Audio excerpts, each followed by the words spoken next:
Stout joins me now with more from Hong Kong. Good to see you, Kristie. So it is a disturbing development. Where's all this going and how much jail time might they all be facing?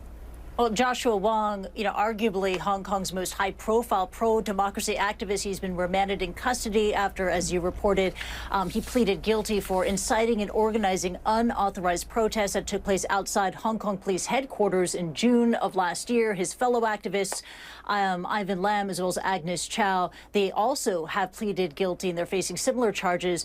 They will face sentencing next week on December the 2nd.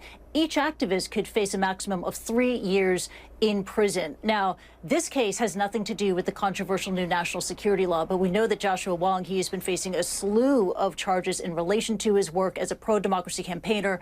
And earlier today, he addressed the media, talking about the moment, talking about, the prospects of further jail time for him, as well as the future of his campaign. Take a listen.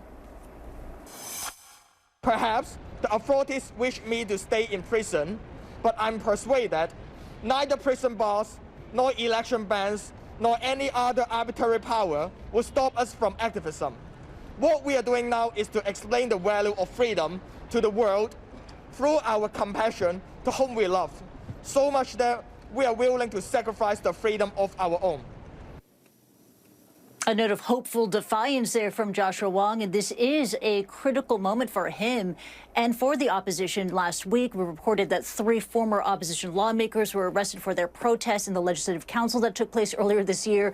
The week before that, we saw all the remaining opposition lawmakers in LegCo resign en masse in protest to the earlier disqualification of 4 of their fellow opposition lawmakers after that decree was handed down by Beijing. This is a moment of unprecedented pressure and challenge for the opposition here in Hong Kong, not just for those opposition lawmakers, but especially for Joshua Wong, who has been a thorn in the side of Beijing since he first entered the scene in 2012. Back to you.